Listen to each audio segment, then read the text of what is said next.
Hello students, I Shahnawaz welcomes you in this lecture. So we are studying the chapter number 4 moving charges and magnetism. ये इस chapter number 4 में हम importantly बात कर रहे हैं इलेक्ट्रिसिटी और मैग्नेटिज्म के रिलेशन के बारे में। तो प्रीवियसली 2 लेक्चर्स में हमने देखा काफ़ी कुछ कि किस तरह से किसी पर्टिकुलर कंडक्टर से अगर करंट फ्लो होती है तो वो एक मैग्नेटिक एनवायरनमेंट क्रिएट करता है कंडक्टर के अराउंड, और फिर उस मैग्नेटिक एनवायरनमेंट या उसे हम मैग्नेटिक फील्ड अगर कहें तो किसी पॉइंट पर मैग्नेटिक फील्ड कैलकुलेट करने के लिए कौन कौन से लॉज होंगे, क्या रिलेशंस होंगे, क्या मैथमेटिकल एक्सप्रेशंस होंगे, ये सब चीज़ों पर हम काफ़ी कुछ डिस्कस कर चुके हैं पिछले 2 लेक्चर्स में। प्रीवियस लेक्चर में हम कंटिन्यू कर रहे थे Ampere circuital law. Ampere circuital law आपको याद होगा, जो ये कह रहा था कि line integral of magnetic field is basically equal to mu zero times of the current flowing through any circuit और any current element. Clear. Ampere circuital law काफ़ी इंपॉर्टेंट था और इसके बारे में हमने काफ़ी कुछ डिस्कस किया था।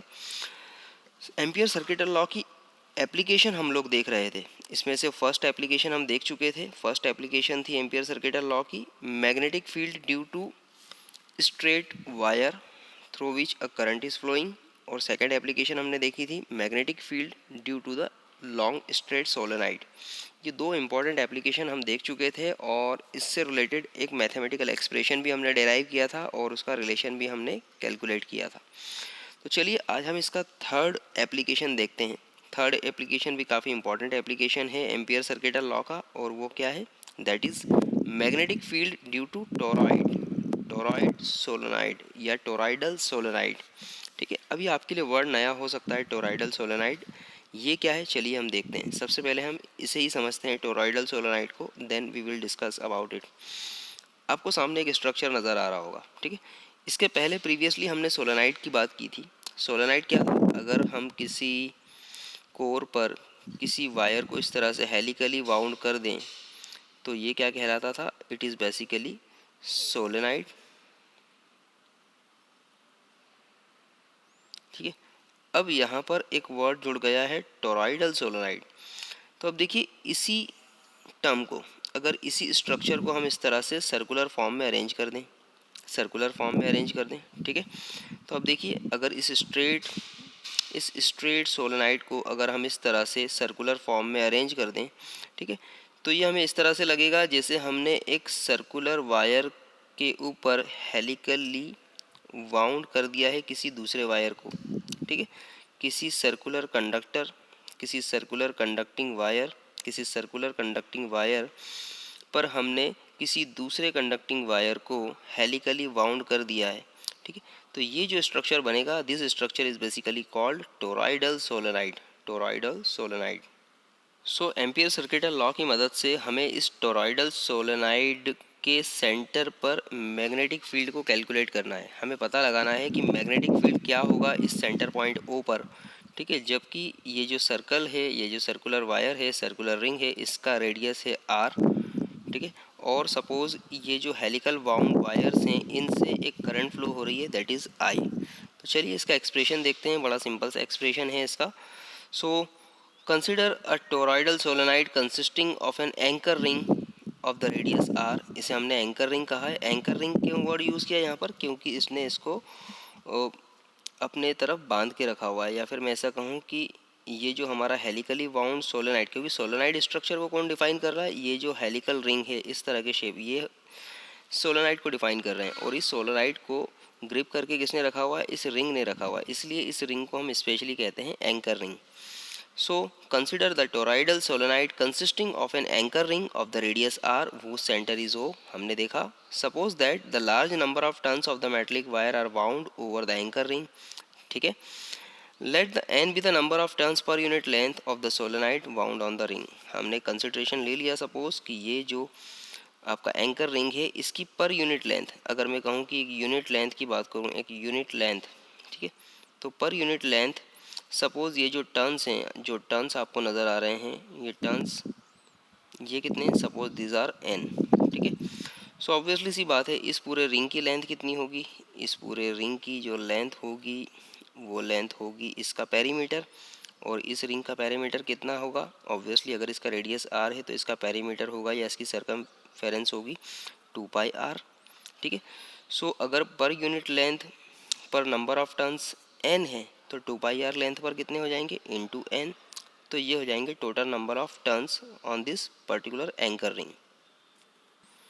So suppose that current I is passed through the solenoid. Suppose that the current I is passed through the solenoid. हमने करंट I को फ्लो करवा दिया है इससे। ये करंट I भी जो है सोलेनाइड से इस तरह से हेलिकल शेप में ट्रेवल करते हुए पहुंचेगी दूसरे एंड तक।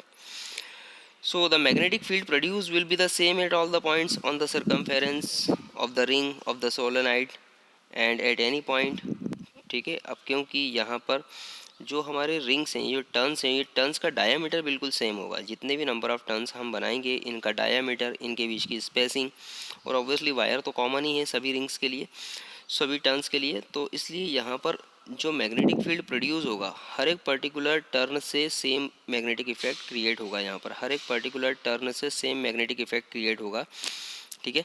और मैग्नेटिक इफेक्ट क्रिएट हर पॉइंट पर सेम होगा। मैं इस तरह से भी कह सकता हूँ कि हर पॉइंट पर मैग्नेटिक इफेक्ट क्या होगा, बिल्कुल सेम होगा। क्यों? क्योंकि इसके अराउंड जो हेलिकल वायर है वो बिल्कुल यूनिफॉर्म है, इनके बीच का स्पेसिंग यूनिफॉर्म है, इनका डायामीटर यूनिफॉर्म है, ठीक है।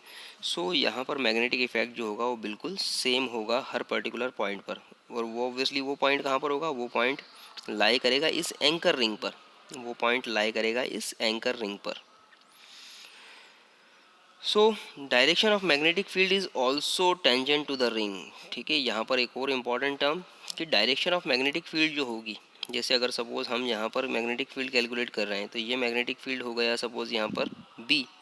तो इस पॉइंट की डायरेक्शन क्या होगी, किसी भी कर्व्ड सरफेस या किसी भी कर्व्ड लाइन, अगर हम रिंग की बात करें तो किसी पॉइंट की डायरेक्शन क्या होती है, हमेशा टेंजेंट टू द कर्व होती है। किसी भी पर्टिकुलर पॉइंट पर हम देखेंगे तो उसकी डायरेक्शन क्या होगी, tangent to the curve.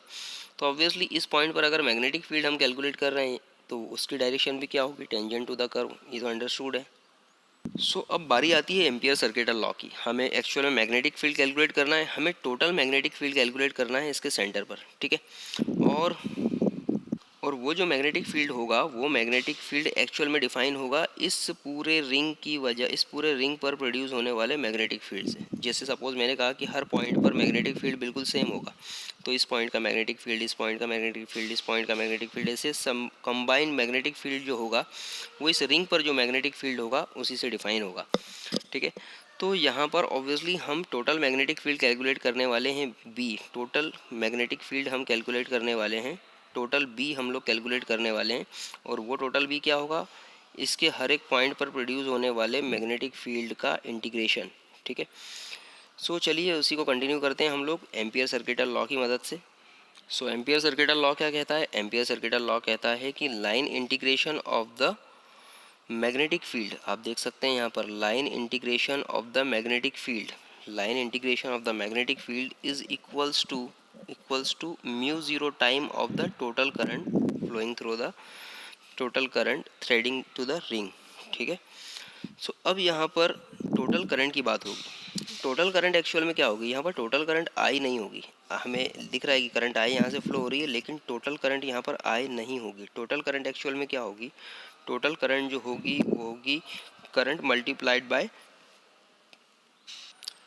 Total number of turns multiplied by total length. यहाँ पर जो टोटल करंट होगी आई टोटल, अगर मैं उसे कहूँ कि आई टोटल कितना होगा, आई टोटल, ठीक है। तो आई टोटल होगा एक्चुअल में करंट जो फ्लो हो रही है वो, देन टोटल लेंथ, इस रिंग की टोटल लेंथ कितनी होगी, ऑब्वियसली इसके सर्कमफेरेंस के बराबर 2πr, और टोटल नंबर ऑफ टर्न्स कितने इसमें n, ठीक है। So total current will be defined by this particular equation. हमने प्रीवियसली जो प्रीवियस एप्लीकेशन देखा था उसमें भी आपको याद आ रहा होगा, उसमें हमने लॉन्ग स्ट्रेट वायर जब लिया था, सो लॉन्ग स्ट्रेट वायर की जो टोटल लेंथ थी, टोटल लेंथ से मल्टीप्लाई किया था हमने करंट को, ठीक है, टोटल करंट कैलकुलेट करने के लिए। तो इसी तरह से यहाँ पर क्योंकि सर्कल है और सर्कल का जो टोटल लेंथ होगा वो उसकी सर्कमफेरेंस होगी, इसलिए हमने यहाँ पर 2πr से मल्टीप्लाई किया। So according two ampere circuital law जो होता है, line integration of magnetic field, line integration of magnetic field क्या होगा, mu zero multiplied by current threading the ring.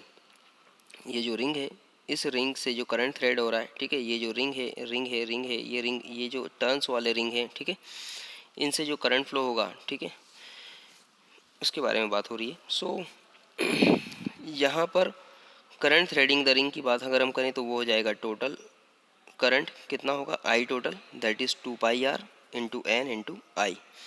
The current threading the ring is not simply equal to the I, जैसा यहाँ पर लिखा हुआ है, the current threading the ring is not simply equal to the I. In fact the current threads the ring as many times as there are the turns in the solenoid. ठीक है, current कितनी बार thread करेगी, देखो पहली बार thread किया, दूसरी बार, तीसरी बार, चौथी बार एंड सो ऑन, जितने नंबर ऑफ टर्न्स हैं, जितने नंबर ऑफ टर्न्स हैं उतनी बार। ठीक है, और कितनी लेंथ तक, जितनी लेंथ इस पर्टिकुलर रिंग की है, इस रिंग की जितनी लेंथ है उतनी बार। इसीलिए यहाँ पर टोटल करंट जो होगी वो क्या होगी, 2 पाई आर एन। ठीक है, so the current threads the ring as many times, current threads the ring as many times. I hope आप समझ रहे होंगे, यहाँ पर ये रिंग है। ठीक है, इस रिंग को करंट कितनी बार थ्रेड कर रहा है, देखिए किसी भी पर्टिकुलर सर्कल से हम बोलेंगे कि अगर करंट थ्रेड कर रहा है तो थ्रेड करने का मतलब करंट एक बार पास हुआ।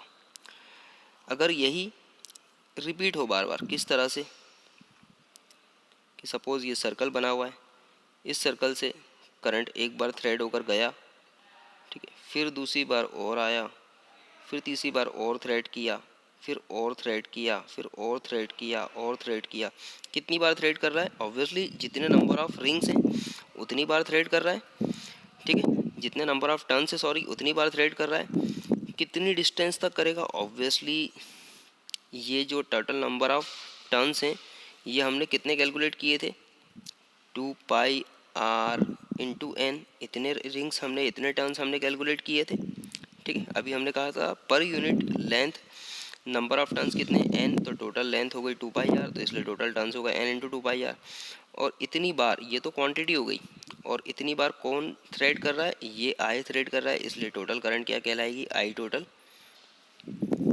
आई into N into 2 pi R. ठीक है, सो इसीलिए हमने यहाँ पर लिखा I total is equal to I into 2 pi R N into I.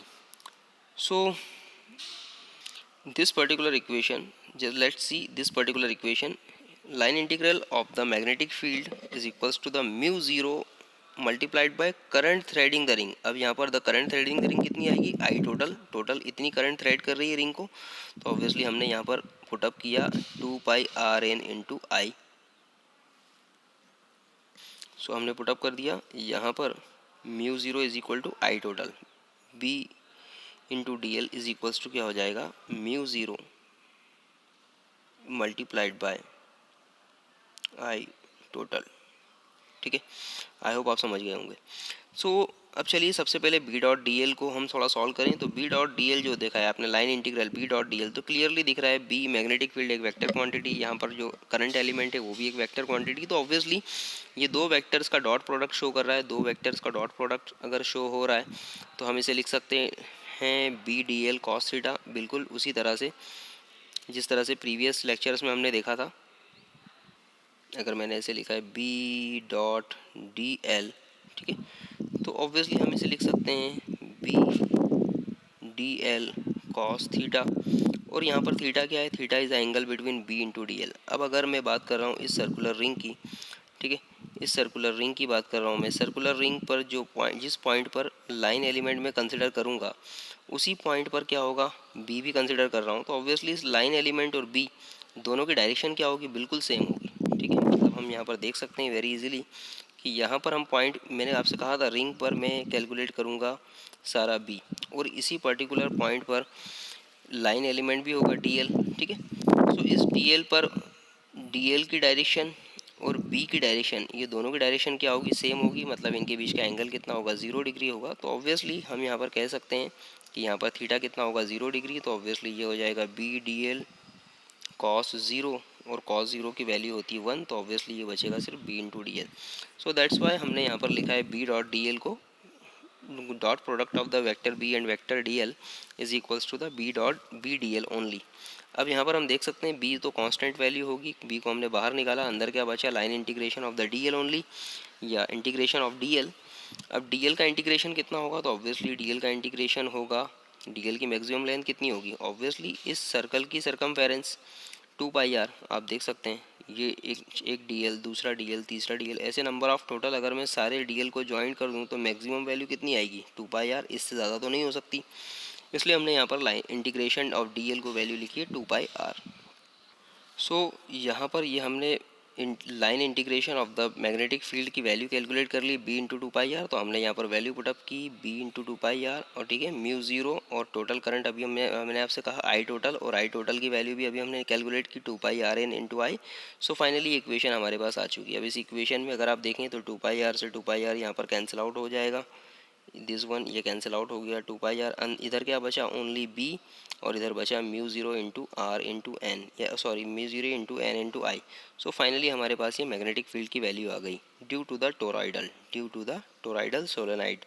So it may be noted that अगर आप यहाँ पर एक चीज़ गौर करें तो जो मैग्नेटिक फील्ड है वो किस पे डिपेंड कर रहा है, वो नंबर ऑफ टर्न्स पे डिपेंड कर रहा है, एन पर, number of turns per unit length पर डिपेंड कर रहा है, एन पर, करंट पे डिपेंड कर रहा है, और म्यू ज़ीरो मतलब मीडियम पर डिपेंड कर रहा है कि ये टोराइडल किस मीडियम में है, एयर में है, वैक्यूम में है, या किसी पर्टिकुलर दूसरे किसी मीडियम में है। ये आर पर डिपेंड नहीं कर रहा, ये रेडियस पर डिपेंड नहीं कर रहा। मतलब ये चीज़ मायने नहीं रखती कि आपका सर्कल का रेडियस कितना है। इंपॉर्टेंट थिंग इज़ दिस कि वो किस मीडियम में है, करंट कितना फ्लो हो रहा है, और number of turns per unit length कितने हैं। ठीक है, so it may be noted that magnetic field due to the toroidal solenoid depends upon its number of turns per unit length, the magnitude of the current passing through it. It does not depend on the radius of the ring over which the solenoid is wound. Clear? So this is the major consideration. तो इस तरह से हमने ampere circuital law देखा, और ampere circuital law के 3 important application हम देख चुके हैं। अब चलिए इसके बाद हम बात करते हैं एक और इम्पॉर्टेंट टर्म की, motion of the charge particle inside the electric field. ठीक है, अगर सपोज कोई इलेक्ट्रिक फील्ड है, आप देख सकते हैं यहाँ पर इलेक्ट्रिक फील्ड के बारे में हमने प्रीवियस चैप्टर्स में पढ़ा है काफ़ी अच्छे से, कि इलेक्ट्रिक फील्ड जो होते हैं वो बेसिकली किसी भी पर्टिकुलर चार्ज के इलेक्ट्रिक इफेक्ट को शो करते हैं। ठीक है, तो सपोज़ यहाँ पर कोई इलेक्ट्रिक फील्ड क्रिएटेड है ऑलरेडी, आप देख सकते हैं ये पॉजिटिव ये नेगेटिव, तो पॉजिटिव नेगेटिव के बीच में हमारा कौन है, इलेक्ट्रिक फील्ड है, और ये इलेक्ट्रिक फील्ड को सपोज़ हम कैपिटल वी से यहाँ पर डिफाइन कर रहे हैं। ठीक है, सो ये इलेक्ट्रिक फील्ड है हमारा, और इस इलेक्ट्रिक फील्ड के बारे में अगर हम थोड़ा सा और देखें तो इस इलेक्ट्रिक फील्ड में कोई चार्ज है क्यू, कोई प्लस क्यू चार्ज है, और इस चार्ज को मोशन करना है, इस चार्ज को मोशन करना है। तो सबसे ख़ास बात हम जब देखेंगे कि जब ये प्लस क्यू चार्ज या कोई पॉजिटिव चार्ज जब इस इलेक्ट्रिक फील्ड में मोशन करेगा तो इस पर एक फ़ोर्स एक्सपीरियंस होगा, इस पर एक फ़ोर्स एक्सपीरियंस होगा, जिसकी वजह से ये जो चार्ज है इसका पाथ डाइवर्ट हो जाएगा। जैसे फॉर एग्जांपल इस चार्ज को अगर मोशन करना है तो इस चार्ज को सीधे सीधे चलना चाहिए, लेकिन ये चार्ज सीधे स्ट्रेट लाइन में मोशन नहीं करते हुए थोड़ा सा कर्ड हो जाएगा, इसका पाथ कैसा हो जाएगा, थोड़ा सा कर्ड हो जाएगा। और जैसे ही ये पाथ कर्ड होगा और ये इलेक्ट्रिक फील्ड ख़त्म होगा, इलेक्ट्रिक फील्ड फिनिश होने के बाद ये ऑटोमेटिकली कैसा हो जाएगा, स्ट्रेट हो जाएगा। ठीक है, तो ये बेसिकली प्रोसेस है जब कोई पॉजिटिव चार्ज किसी इलेक्ट्रिक इन्वायरमेंट में या इलेक्ट्रिक फील्ड से पास होता है। और सबसे खास बात ये इलेक्ट्रिक फील्ड कैसा है, पूरी तरह से यूनिफॉर्म, मतलब यहाँ पर जो इलेक्ट्रिक फील्ड होगा वही इलेक्ट्रिक फील्ड यहाँ पर भी होगा, वही इलेक्ट्रिक फील्ड यहाँ पर भी होगा।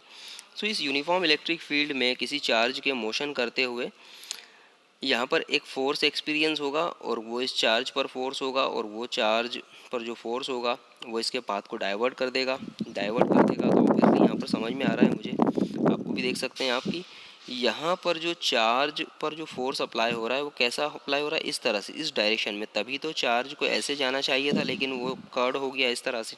मतलब फोर्स की डायरेक्शन भी क्या हो गई, फोर्स की डायरेक्शन भी इलेक्ट्रिक फील्ड की डायरेक्शन ही हो गई। और ये हम बहुत अच्छी तरह से जानते हैं कि फोर्स और इलेक्ट्रिक फील्ड में क्या रिलेशन है, F is equals to Q into E, हम बहुत अच्छी तरह से जानते हैं। ठीक है, और यहाँ पर ये चार्ज कौन है, ये चार्ज बेसिकली वो चार्ज है जिसकी वजह से इलेक्ट्रिक फील्ड है। ठीक है, ये वाला चार्ज नहीं, कौन सा चार्ज है जिसकी वजह से इलेक्ट्रिक फील्ड यहाँ पर क्रिएट हुआ है। तो फोर्स की वैल्यू हमेशा क्या किस पर डिपेंड करती है, इलेक्ट्रिक फील्ड पर डिपेंड करती है, और इलेक्ट्रिक फील्ड की जो डायरेक्शन होगी वही फोर्स की डायरेक्शन होगी। तो इलेक्ट्रिक फील्ड की डायरेक्शन हमेशा कैसी होती है, पॉजिटिव से नेगेटिव, इसलिए फोर्स की डायरेक्शन भी हमेशा क्या होगी, पॉजिटिव से नेगेटिव। दैट्स वाई यहाँ पर जो चार्ज यहाँ से मोशन कर रहा था वो कैसा हो गया, थोड़ा सा डाइवर्ट हो गया अपने पाथ से और ऊपर की तरफ ट्रैवल करने लगा। So suppose that the uniform electric field is set up in the plane of the paper along the O Y. आप देख सकते हैं ओ वाई डायरेक्शन में, यहाँ पर हमने एक्सिस कंसिडर कर लिए, ये ओ वाई डायरेक्शन, ये ओ एक्स डायरेक्शन। तो इलेक्ट्रिक फील्ड किस डायरेक्शन में है, ओ वाई डायरेक्शन में यहाँ पर हमने कंसिडर की हुई है। So by applying the potential difference between the two plates held parallel to the horizontal, हमने देख लिया, हमने यहाँ पर एक पोटेंशियल डिफरेंस अप्लाई कर दिया जिसकी वैल्यू मैंने अभी कही आपसे, दैट इज़ अ वी, और ये पैरेलल प्लेट्स पर अप्लाइड है जैसा नज़र आ रहा है। ठीक है, then if the v is a potential difference between the parallel plates held at a distance d apart, ठीक है, यहाँ पर हमने कंसिडर किया हुआ है कि ये जो प्लेट्स है, इन प्लेट्स के बीच का जो डिस्टेंस है, ये डिस्टेंस कितना है d, this distance is basically small d। तो ऑब्वियसली यहाँ पर जो इलेक्ट्रिक फील्ड होगा वो होगा E is equal to V upon D, ठीक है, ये इलेक्ट्रिक फील्ड का फॉर्मूला है, E is equal to V upon D, जो डिपेंड करता है इसके अप्लाइड इलेक्ट्रिक पोटेंशियल पर और प्लेट्स के बीच की डिस्टेंस पर। सो suppose that the positively charged particle having the charge q and the mass m enters the electric field along the q ox, ठीक है, सपोज कोई पॉजिटिव चार्ज है जिसके ऊपर चार्ज कितना है प्लस q है और सपोज इसका मास है स्मॉल m, ये इलेक्ट्रिक फील्ड में एंटर हुआ और एंटर इस डायरेक्शन में होगा, ऑब्वियसली किस डायरेक्शन में, ox डायरेक्शन में। सपोज इसकी वेलोसिटी कितनी है स्मॉल v और इसकी वेलोसिटी स्मॉल v है। Due to the action of the electric field the path of the charge particle no longer remains straight, suppose that the charge particle moves along the curved path O A. जैसा मैंने आपसे कहा कि जब charge particle enter करेगा इस electric field में तो इसका जो पाथ होगा वो कर्व्ड हो जाएगा, वो पूरी तरह से स्ट्रेट नहीं रहेगा, ठीक है। सो इस ओ एक्स डायरेक्शन में ना जाते वो थोड़ा सा ओ वाई डायरेक्शन में भी शिफ्ट होगा, मतलब यहाँ पर जब पाथ कर्व होगा तो हम यहाँ पर दो डायरेक्शन कंसिडर करेंगे। The first direction is along the O X and the another direction along the O Y. इन दोनों डायरेक्शंस को जब हम कंसिडर करेंगे तभी हम इस कर्व पाथ को डिफाइन कर पाएंगे। So as it does so, it covers the horizontal distance OQX and the vertical distance OAY, ठीक है। सो जैसा मैंने आपसे कहा कि क्योंकि पाथ कर्व्ड है इसलिए अब हम यहाँ पर दो डायमेंशंस के अलोंग कैलकुलेशन करेंगे इसकी वेलोसिटी का। The first one is along the OX, ठीक है। तो यहाँ पर हमने सपोज कंसिडर किया कि जो इसने इस पर्टिकुलर फील्ड इन्वायरमेंट में ये जो पाथ में कर्व हो रहा है यहाँ तक, ठीक है, तो यहाँ तक इसने हॉरिजॉन्टल डायरेक्शन में जो मोशन किया हुआ है उसकी वैल्यू है स्मॉल एक्स और वर्टिकल डायरेक्शन में जो मोशन किया हुआ है उसकी वैल्यू है स्मॉल वाई, ठीक है। So A Q is equals to Y हो गया और O Q is equal to X हो गया यहाँ पर। Then due to the applied electric field force acts on the charge particle only along the O Y and does not experience the force along the O X, ठीक है। जैसा मैंने अभी आपसे कहा था जस्ट कि जब पार्टिकल मोशन कर रहा है तो पार्टिकल मोशन जब करेगा तो इस पर एक फोर्स एक्सपीरियंस होगा और उस फोर्स की डायरेक्शन क्या होगी, इस तरह से जो इलेक्ट्रिक फील्ड की डायरेक्शन है। और हम देख सकते हैं ये जो डायरेक्शन है वो कैसी है, equivalent to the O Y या along the O Y direction. तो इसका मतलब है कि जब चार्ज मोशन कर रहा था तो चार्ज पर जो फोर्स अप्लाई होगा या फोर्स एक्सपीरियंस होगा इस चार्ज से वो कैसा होगा, along the O Y direction होगा। मतलब along the O X direction इस पर कोई भी फोर्स नहीं लगेगा, along the O X direction या ओ क्यू डायरेक्शन इस पर कोई भी फोर्स नहीं लगेगा, जो भी फोर्स होगा वो along the O Y direction होगा। इसीलिए ये चार्ज अपने पाथ से डाइवर्ट होगा इस तरह से कर्व फॉर्म में ऊपर की तरफ। So, due to the applied electric field, the force acts on the charged particle only along the OI and it does not experience any force along the OX. Therefore, the horizontal distance x is covered by the charged particle with the uniform velocity v. ठीक है। So time taken to cover this particular distance अगर हम देखें तो हम कह सकते हैं क्योंकि यहाँ पर वेलोसिटी भी हमने यूनिफॉर्म रखी है v, तो along the O Y direction along the O Q या ओ एक्स डायरेक्शन जो पार्टिकल की वेलोसिटी होगी v वो कैसी होगी, पूरी तरह से कांस्टेंट होगी। और इसने डिस्टेंस कितना ट्रैवल किया यहाँ से यहाँ तक x। तो अगर हम टाइम कैलकुलेट करें कि कितना टाइम लगा इस पार्टिकल को O से लेकर Q तक आने में, तो ऑब्वियसली हम कैलकुलेट कर सकते हैं time is equal to distance upon velocity इस फार्मूले से, ठीक है। हमारा बहुत पुराना फार्मूला है ये, बचपन से हम इसे देखते आ रहे हैं। तो ये हो गया time is equals to distance upon velocity. So same time is equal to distance upon velocity वाले फार्मूले से हमने टाइम कैलकुलेट किया कि in how much time the particle will get exert from this particular electric environment of electric field E. अब यहाँ पर अगर फोर्स की बात करें तो फोर्स अभी अब जस्ट मैंने आपसे कहा कि फोर्स कितना होगा, F is equal to Q E. So along the vertical direction O Y the charge particle has zero initial velocity due to the electric field it's experience a force, ठीक है। तो अगर मैंने आपसे कहा कि यहाँ पर जो चार्ज फोर्स एक्सपीरियंस कर रहा है तो वो फोर्स कितना है F, तो इस फोर्स की वैल्यू कितनी होगी Q इंटू ई। और ऑब्वियसली ये फोर्स की डायरेक्शन किस तरफ होगी, इस तरफ। अब यहाँ पर सोचने वाली बात सिर्फ एक ये है और आपको समझने वाली बात भी है ये कि जब पार्टिकल ऊपर की तरफ जा रहा है मतलब कर्ड सरफेस में जब ट्रैवल कर रहा है यहाँ पर, तो हम देख सकते हैं कि जब इसने स्टार्ट किया था चलना तब इसकी डायरेक्शन कैसी थी, ओ एक्स, क्योंकि इसने ओ एक्स डायरेक्शन में एंटर किया था। फिर धीरे धीरे फोर्स की वजह से ये कर्व होता गया। तो हम कह सकते हैं कि इनिशियली ओ वाई डायरेक्शन में इसकी वेलोसिटी कितनी थी, ज़ीरो। यू ऑफ वाई कह सकता हूँ इनिशियल वेलोसिटी कितनी थी, ज़ीरो। इसकी जो भी वेलोसिटी थी वो कैसी थी, सिर्फ एक्स डायरेक्शन में थी, ठीक है। तो उसे हम कह सकते हैं उसकी इनिशियल वेलोसिटी के इक्वल। सो फाइनली यहाँ पर अगर हम देखें तो फोर्स की वैल्यू होती है Q इंटू ई, जैसा भी हमने देखा। और क्योंकि वेलोसिटी यहाँ पर चेंज हो रही है, वर्टिकल डायरेक्शन में वेलोसिटी चेंज हो रही है, क्योंकि पहले ज़ीरो थी फिर धीरे धीरे बढ़ती गई, ठीक है। और अपर डायरेक्शन में, वाई डायरेक्शन में इंक्रीज़ होती जा रही है, ठीक है। सो ऑब्वियसली यहाँ पर एक्सेलरेशन भी होगा, और उस एक्सेलरेशन की वैल्यू कितनी होगी हमें पता है बहुत अच्छे से। एक्सेलरेशन होता है फोर्स अपॉन मास, ठीक है। सो फोर्स कितना हो गया, Q इंटू ई, और मास हमें, mass of the charge particle हमने कंसिडर किया था स्मॉल m। सो फाइनली यहाँ से एक्सेलरेशन की वैल्यू भी हमारे पास आ चुकी है, A is equal to Q E upon M. So हमारे पास फोर्स भी आ गया, एक्सेलरेशन भी आ चुका है। अब देखिए सबसे खास बात, अगर ओ वाई डायरेक्शन की अगर हम बात करें तो हमारे पास मोशन के तीन इंपॉर्टेंट फार्मूले हैं। इसमें से अगर हम सेकंड फार्मूले की बात करें, जो सेकंड फार्मूला होता है distance covered S is equals to होता है U T plus half A T square. ये फार्मूला हमने पढ़ा है बहुत अच्छे से मोशन वाले चैप्टर में, जब 11th क्लास में पढ़ा था। S is equal to U T plus half A T square. इसका क्या है, एस क्या है, distance covered, time, T is a time taken, U is a initial velocity, और ए इज़ अ एक्सेलरेशन, ठीक है। तो यहाँ पर भी अगर हम देखें तो इस पर्टिकुलर हमारे जो प्रोसेस है, इस प्रोसेस में हम वर्टिकल डायरेक्शन में कैलकुलेशन कर रहे हैं, क्योंकि कर्व जो हो रहा है वो वर्टिकल डायरेक्शन में हो रहा है, इसलिए हमारा सारा कैलकुलेशन वर्टिकल डायरेक्शन के अलॉन्ग है। तो हम यहाँ पर देखें ध्यान से कि टोटल कितना डिस्प्लेसमेंट हुआ है। यहाँ से जब पार्टिकल ने चलना शुरू किया तो मैक्सिमम डिस्प्लेसमेंट कितना हुआ, इस यहाँ से लेकर यहाँ तक y। इसके बाद तो पार्टिकल इस इलेक्ट्रिक फील्ड से बाहर ही आ गया, इसलिए यहाँ तक इसके बाहर का कैलकुलेशन तो हम नहीं करेंगे। तो टोटल मैक्सिमम डिस्प्लेसमेंट कितना हुआ, क्यू ए जो किसके बराबर है, y के बराबर।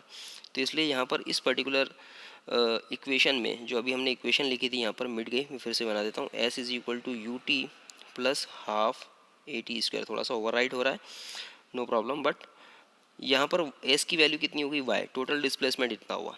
और वर्टिकल डायरेक्शन में इनिशियल वेलोसिटी कितनी थी, ज़ीरो। अभी हमने जस्ट डिस्कस किया, क्योंकि जब पार्टिकल ने इंसर्ट किया था इस इलेक्ट्रिक एनवायरनमेंट में, तब यहाँ पर उसकी इनिशियल वेलोसिटी जो थी वो सिर्फ एक्स डायरेक्शन में थी, वाई डायरेक्शन में तो नहीं थी। इसलिए मैंने जस्ट अभी जो लिखा था, वाई डायरेक्शन में initial velocity U Y equal to zero. इसलिए यहाँ पर u की वैल्यू क्या हो जाएगी, zero. Time is multiplied by time, और हाफ एज इट इज़, और A T square as it is. तो ये हमारे पास एक इक्वेशन आ चुकी है, आप देख सकते हैं।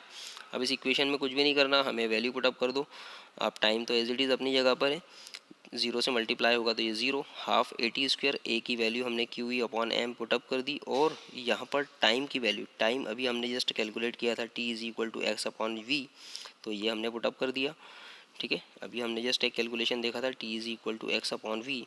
सो हमने यहाँ पर T is equal to X upon V put up कर दिया। फाइनली जब हम इसे सॉल्व करेंगे तो हमें वाई मिल जाएगा, मतलब टोटल मैक्सिमम डिस्प्लेसमेंट कितना होगा जब कोई पर्टिकुलर चार्ज पार्टिकल किसी इलेक्ट्रिक फील्ड में ट्रैवल करेगा इन द वर्टिकल डायरेक्शन। क्योंकि अगर हमें वर्टिकल डिस्प्लेसमेंट मैक्सिमम मिल जाएगा तो हम इजीली इसका कर्व स्केच कर सकते हैं यहाँ से, ठीक है। सो हम अलग अलग टाइम पीरियड पर इसकी पोजीशन क्या होगी उसे भी कैलकुलेट कर सकते हैं। देखिए सिंपली अगर इस वैल्यू में मैं अलग अलग टाइम पीरियड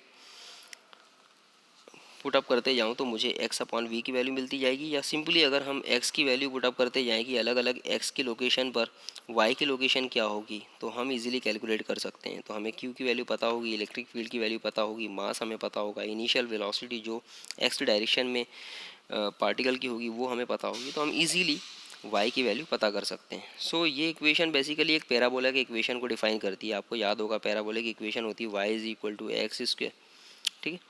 सो इस इक्वेशन को अगर हम थोड़ा सा देखें तो ये हो जाएगा y is equal to Q E two M V into X square. यहाँ पर Q E two M V ये सब कांस्टेंट है। So this is the equation of the parabola and hence inside the electric field a charge particle moves along the curved path O A which is a parabolic in nature. तो हम कह सकते हैं कि यहाँ पर ये जो पाथ होगा ये कैसा होगा, पैराबोलिक होगा। So along the electric field या इनसाइड द इलेक्ट्रिक फील्ड अगर कोई चार्ज पार्टिकल मोशन कर रहा है तो उसका पाथ कैसा होगा, पैराबोलिक होगा। यहाँ से ये कंक्लूजन निकलता है। सो आई होप आपको ये वाला जो पोर्शन है, ये टॉपिक है, पूरी तरह से क्लियर हो गया होगा। सो अब इसके बाद बात करते हैं हम force on the charge moving in the magnetic field. अब देखिए, अभी तो हमने इलेक्ट्रिक फील्ड में ट्रैवल करवाया चार्ज को, अब हम ट्रैवल करवाने वाले हैं उसे मैग्नेटिक फील्ड में। तो देखिए, मैग्नेटिक फील्ड में जब हम ट्रैवल करवाएंगे तो क्या होगा, यहाँ पर भी ऑब्वियसली हमने कंसिडर किया हुआ है कोई मैग्नेटिक इन्वायरमेंट है, कोई मैग्नेटिक फील्ड है चारों तरफ, जिसकी डायरेक्शन क्या है, अलोंग द जेड डायरेक्शन। यहाँ पर हम तीनों एक्सिस कंसिडर कर रहे हैं, एक्स एक्सिस, वाई एक्सिस और जेड एक्सिस। तो लेट अस कंसिडर कि यहाँ पर कोई चार्ज पार्टिकल प्लस क्यू है, ठीक है, वो एक मैग्नेटिक फील्ड में ट्रैवल कर रहा है और मैग्नेटिक फील्ड की डायरेक्शन है along the Z direction. Magnetic field की डायरेक्शन क्या है, अलोंग द जेड डायरेक्शन। ये पहले से प्री स्टैब्लिश्ड मैग्नेटिक फील्ड यहाँ पर मौजूद है और उस मैग्नेटिक फील्ड में एंटर हुआ है चार्ज पार्टिकल प्लस क्यू।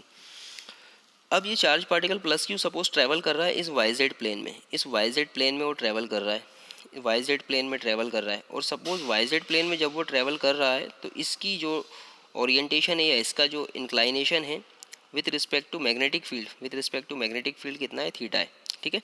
वो ऐसा भी कर सकता है, ऐसा भी कर सकता है, लेटस, पर हमने कंसिडर किया कि वो इस तरह से मोशन कर रहा है, चार्ज पार्टिकल प्लस क्यू इस तरह से मोशन कर रहा है और उसकी इंक्लाइनेशन या उसका orientation with respect to magnetic field कितना है, थीटा है, ठीक है। अब जब चार्ज पार्टिकल इस तरह से मोशन करेगा वाई जेड प्लेन में, वाई जेड प्लेन में मोशन करेगा, ठीक है। सो इसके मोशन के परपेंडिकुलर डायरेक्शन में, मोशन के परपेंडिकुलर डायरेक्शन में इस चार्ज पार्टिकल पर एक फोर्स एक्सपीरियंस होगा। अब मोशन का परपेंडिकुलर डायरेक्शन क्या है, मोशन है आपका वाई जेड प्लेन में, तो इस वाई जेड प्लेन के परपेंडिकुलरली कौन है, एक्स एक्सिस। तो ऑब्वियसली इस मोशन के परपेंडिकुलर डायरेक्शन में अलोंग द एक्स एक्सिस यहाँ पर क्या होगा, एक फोर्स एक्सपीरियंस होगा, किस पर, इस चार्ज पार्टिकल क्यू पर। So consider that the charge plus Q is moving inside the magnetic field, हमने कंसिडर कर लिया, जिसकी स्ट्रेंथ कितनी है, B. Suppose that magnetic field acts along the Z axis, हमने ये कंसिडर कर लिया है कि मैग्नेटिक फील्ड अलोंग द कहाँ है, जेड एक्सिस है। While the charge plus Q moves with the velocity v in the Y Z plane, velocity v से मोशन कर रहा है वाई जेड प्लेन में, ठीक है। ऑब्वियसली ये एक इंक्लाइंड है, तो इंक्लाइंड है तो इसके दो कंपोनेंट भी होंगे, पहला हॉरिजॉन्टल डायरेक्शन में, वर्टिकल डायरेक्शन में, बट यहाँ पर हम इसे वर्टिकल कंसिडर करेंगे, तो ये हो जाएगा v साइन थीटा कंपोनेंट और ये हो जाएगा इसका इस डायरेक्शन में जो मोशन होगा वो होगा v कॉस थीटा, ठीक है। सो हम फिलहाल इस डायरेक्शन को कंसिडर कर रहे हैं यहाँ पर v sine theta. So velocity v से वो मोशन कर रहा है, ठीक है, moves with the velocity v in the Y Z plane making an angle theta with the direction of the b as shown in the figure. हम देख चुके हैं इसे बहुत अच्छे से।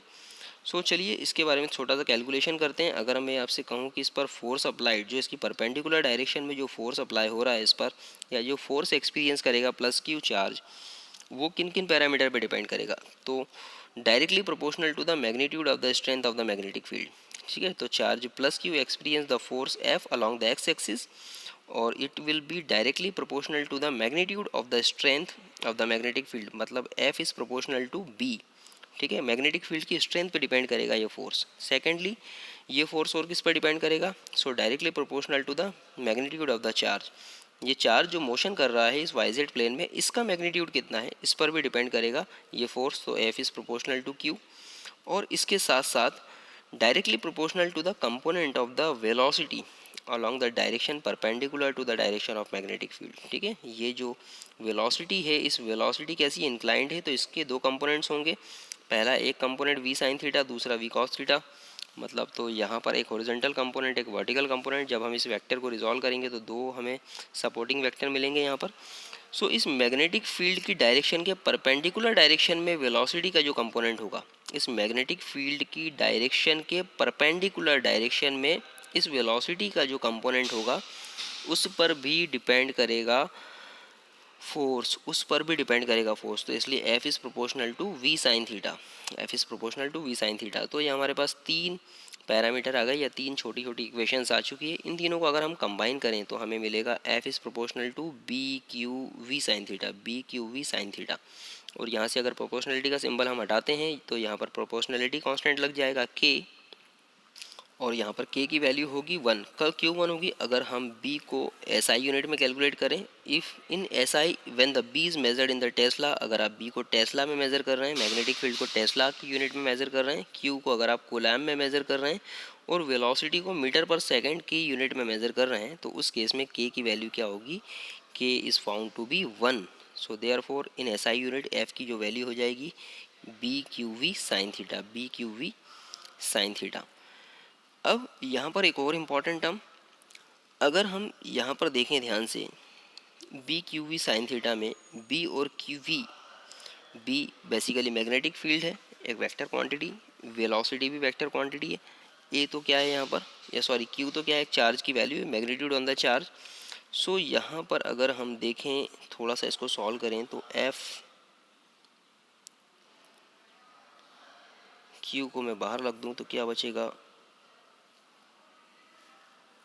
मैं यहाँ लिख रहा हूँ एफ इज इक्वल टू, ठीक है, एफ इज इक्वल्स टू, यहाँ पर क्यू को मैं बाहर ले आया थोड़ी देर के लिए, अंदर बचा बी वी साइन थीटा। अब यहाँ पर हम देखें तो बी, ठीक है, अंडरस्टूड इट लाइक थीटा, ठीक है। सो यहाँ पर बी और वी दोनों वेक्टर क्वांटिटी है, तो फाइनली हम इसको इस तरह से लिख सकते हैं, एफ को, इस इक्वेशन को, F is equals to Q V cross B, V cross B, ठीक है। सो ये इसका क्रॉस प्रोडक्ट को डिफाइन कर रहा है एक्चुअल में, साइन थीटा यहाँ पर इसके इन दोनों के क्रॉस प्रोडक्ट को डिफाइन करेगा। सो ये जो फोर्स होगा, ये जो फोर्स होगा, इस फोर्स को हम कहेंगे Lorentz force, magnetic Lorentz force. अभी नेक्स्ट टॉपिक में हम इसे पढ़ेंगे और अच्छे से। So the force on the charge particle moving inside the magnetic field is called the magnetic Lorentz force. ये जो फोर्स जो एक्सपीरियंस कर रहा था चार्ज, जब वो इस मैग्नेटिक फील्ड में घूम रहा था, तो इस पर जो फोर्स एक्सपीरियंस हो रहा था, इसे कहा जाएगा लॉरेंट्ज फोर्स, क्योंकि Lorentz is the name of the scientist. So on the behalf of it, इस फोर्स का नाम रखा गया Lorentz force. So the equation of the gives the magnitude of the magnetic Lorentz force, हम देख सकते हैं, कैलकुलेट कर सकते हैं इस तरह से, F is equal to Q V cross B, या vector product of the V cross B, मैंने बताया किस तरह से आएगा ये। और ऑब्वियसली इसकी जो डायरेक्शन होगी वो कैसी होगी, इसकी डायरेक्शन अभी हमने देखी, perpendicular to the direction of motion of the charge particle होगी। So the equation 2.40 gives the both the magnitude and direction of the magnetic Lorentz force on the charge particle moving inside the magnetic field.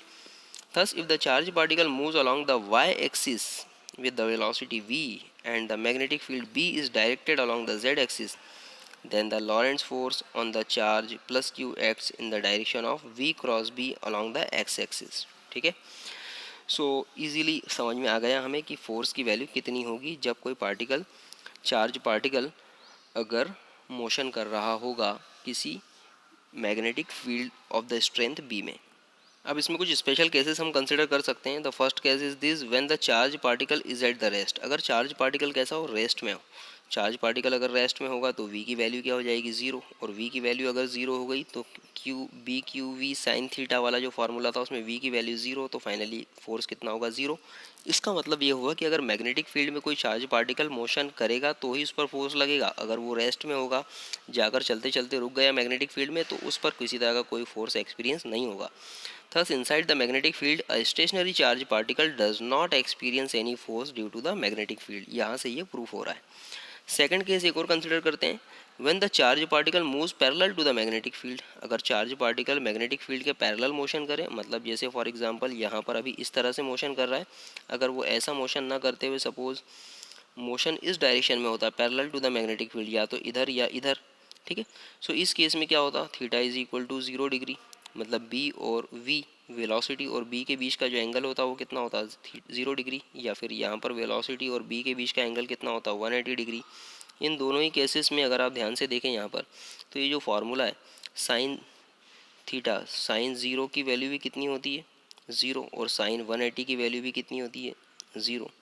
दोनों ही cases में यहाँ पर ये क्या होगा, 0, और ये 0, मतलब जो एफ है वो भी 0। सो फाइनली इस केस में भी अगर हम देखें, व्हेन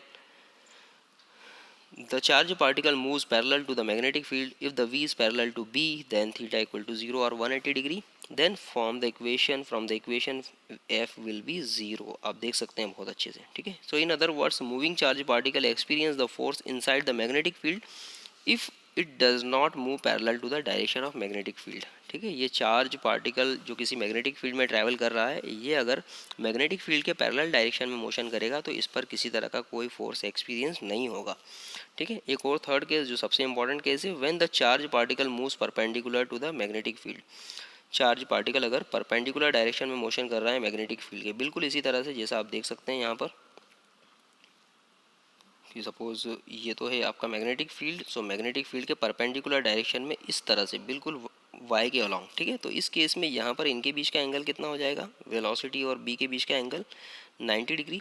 सो यहाँ पर थीटा हो जाएगा 90 डिग्री, और थीटा जब 90 डिग्री होगा तो ऑब्वियसली सी बात है यहाँ पर जो फॉर्मूला है हमारा Q V B sine theta, Q V B sine theta में साइन थीटा कितना होगा, साइन 90 की वैल्यू हो जाती है 1, तो यहाँ पर हम साइन थीटा की जगह वैल्यू पुटअप करेंगे 1। सो फाइनली हमें मिलेगा B Q V maximum value. ये होगी maximum value of the force experienced. मतलब कोई चार्ज पार्टिकल अगर मैग्नेटिक फील्ड के परपेंडिकुलर डायरेक्शन में मोशन करेगा तो उस पर मैक्सिमम फोर्स एप्लीकेबल होगा उस वक्त, ठीक है, जो काफ़ी इंपॉर्टेंट कंडीशन है इस पर्टिकुलर प्रोसेस की। सो ये तो हमने 3 स्पेशल केसेस देख लिए। इसके बाद अगर हम बात करें unit of the strength of magnetic field, अगर हम यूनिट की बात करें कि भाई जो बी की यूनिट कितनी होगी, तो ये जो हमारे पास फॉर्मूला था F is equal to Q V B sine theta, ठीक है, इस फॉर्मूले से अगर हम यहाँ से बी की वैल्यू कैलकुलेट करें तो ये क्या मिलेगी हमें, F upon Q V sine theta, ठीक है।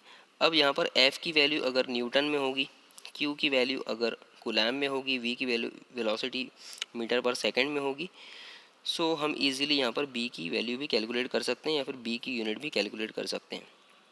तो हमने देयरफॉर सपोज यहाँ पर कैलकुलेशन किया हमने। So S I, in S I the unit of the strength of the magnetic field is Tesla, ठीक है, टेस्ला होती है नॉर्मली एस आई यूनिट में। द इक्वेशन में B use to define the unit of the magnetic field, ठीक है। तो हम यहाँ से unit of magnetic field easily calculate कर सकते हैं। फोर्स की होगी न्यूटन, क्यू की होगी कूलम, वी की होगी मीटर पर सेकेंड, मीटर सेकेंड इनवर्स, और sine theta as it is अपनी जगह। सो हम यहाँ पर कैलकुलेट कर सकते हैं बी की वैल्यू, ये हो जाएगी टेस्ला, ठीक है। So Tesla 1 Tesla is equal to हो जाएगा 1 न्यूटन पर कूलम पर मीटर पर सेकेंड, ठीक है, या ये सेकेंड ऊपर चला जाएगा तो ये हो जाएगा न्यूटन सेकेंड पर कूलम पर मीटर, ठीक है। अब यहाँ से हम टेस्ला को डिफ़ाइन भी कर सकते हैं। टेस्ला को किस तरह से डिफ़ाइन करेंगे हम देखिए। टेस्ला को डिफ़ाइन करने के लिए हम यहाँ पर अगर वैल्यू पुटअप करते हैं, लेट अस कंसीडर कि यहाँ पर फोर्स की वैल्यू 1 न्यूटन है, फोर्स की वैल्यू 1 न्यूटन पुटअप कर दी, चार्ज की वैल्यू 1 कूलम है, चार्ज की वैल्यू 1 कूलम पुटअप कर दी। सपोज जो वेलोसिटी है पार्टिकल की वो कितनी है, 1 मीटर पर सेकंड है, वो हमने 1 मीटर पर सेकंड पुटअप कर दिया। और साइन थीटा की भी मैक्सिमम वैल्यू कितनी है, 1 है। इसका मतलब क्या हुआ कि charge particle perpendicular to the magnetic field motion कर रहा है यहाँ पर, ठीक है। सो यहाँ पर हम लिख सकते हैं the strength of the magnetic field, the strength of the magnetic field is called the 1 tesla, strength of the magnetic field is called the 1 tesla if a charge of the 1 coulomb is moving with the velocity with the 1 meter per second perpendicular along the direction perpendicular to the direction of magnetic field, ठीक है, जिसके लिए 1 लिखा है, experience a force of the 1 Newton, ठीक है। तो अगर हम डिफाइन करना चाहते हैं मैग्नेटिक फील्ड को, तो किसी भी मैग्नेटिक फील्ड की वैल्यू 1 टेस्ला तब होगी जब उस मैग्नेटिक फील्ड से कोई चार्ज पार्टिकल 1 कूलम का 1 मीटर पर सेकेंड की वेलोसिटी से उस मैग्नेटिक फील्ड के परपेंडिकुलर डायरेक्शन में ट्रेवल कर रहा था और उस पर 1 न्यूटन का फोर्स एक्सपीरियंस हो रहा था, तब हम कह सकते हैं कि वो जो मैग्नेटिक फील्ड है वो 1 टेस्ला का होगा। सो आई होप आपको ये समझ में आ गया होगा पूरा। अब इससे रिलेटेड एक छोटा सा न्यूमेरिकल है, ये भी देख सकते हैं हम। और charge of the 3 coulomb is moving with the velocity v, आपको वेलोसिटी की वैल्यू दी है वेक्टर फॉर्म में, यहाँ पर चार्ज की वैल्यू दे दी है, और मैग्नेटिक फील्ड की वैल्यू यहाँ पर 4i + 3j आपको दे दी है। Find the force acting on the charge, ठीक है। तो हमें पता है बेसिकली यहाँ पर चार्ज की वैल्यू e 3 कूलम दी हुई है, वेलोसिटी दे दी है आपको, और b की वैल्यू, तो हमारे पास फार्मूला है। अब क्योंकि ये वेक्टर फॉर्म में दिया है इसलिए हमें वेक्टर फॉर्म वाला फार्मूला यहाँ पर यूज़ करना है। हमने यहाँ पर जो डेरिवेशन में q देखा है, यहाँ पर q के बजाय आप e पुटअप कर सकते हैं या फिर q भी रख सकते हैं। सो यहाँ पर ये हो जाएगा क्यू वी क्रॉस बी। अब यहाँ पे क्रॉस प्रोडक्ट आपको कैलकुलेट करना है, आप यहाँ पर क्रॉस प्रोडक्ट कैलकुलेट करेंगे जब इसका, सो ये क्या हो जाएगा। अब देखिए दोनों value 4i + 3j 4i + 3j, यहाँ से क्लियर दिख रहा है कि ये दोनों कैसे हैं, बिल्कुल एक दूसरे के पैरेलल नज़र आ रहे हैं, ठीक है, क्योंकि यहाँ पर कोई भी परपेंडिकुलर कंपोनेंट नज़र नहीं आ रहा है के वाला, मतलब दोनों ही i j तो आप डायरेक्टली भी लिख सकते हैं कि ये दोनों कैसे होंगे, बिल्कुल पैरेलल होंगे, दोनों के बीच का एंगल 0 होगा, इसलिए ऑब्वियसली यहाँ पर फोर्स कैसा होगा 0, क्योंकि अभी हमने जस्ट देखा कि अगर कोई चार्ज पार्टिकल बी के पैरेलली मोशन करेगा, बी के पैरेलली अगर मोशन करेगा तो ऑब्वियसली वहाँ पर फोर्स एक्सपीरियंस जीरो होगा, इसलिए यहाँ पर भी जीरो हो गया। आप इसे कैलकुलेट भी कर सकते हैं क्रॉस प्रोडक्ट के फॉर्मूले से। मैंने अभी डायरेक्टली आपको यहाँ पर आपको जस्ट एक देखकर समझने वाले ट्रिक बता दिए। अगर आप इसे कैलकुलेट भी करेंगे तो भी वैल्यू इसकी ज़ीरो ही आना है। सो आई होप आपको ये वाला लेक्चर जो है पूरा समझ में आया होगा। इसे 2 से 3 बार ज़रूर देख लीजिएगा ताकि छोटे मोटे डाउट्स आपके ज़रूर क्लियर हो जाए। Thank you.